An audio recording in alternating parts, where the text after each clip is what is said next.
সিদ্দিক, ফারুক, উসমান ও হায়দার, চারজন সাহাবা সবচেয়ে বেহতর।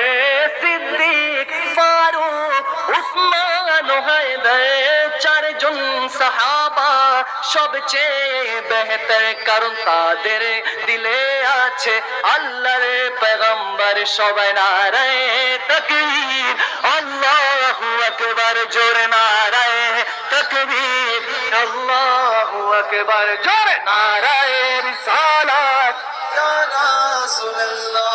দেখা দাও ওগো নবীজি, তোমারি দিদারের আশায় মোরা আছি। দেখা দাও ওগো নবীজি, তোমারি দিদারের আশায় মোরা আছি। দু চোখ জুড়ে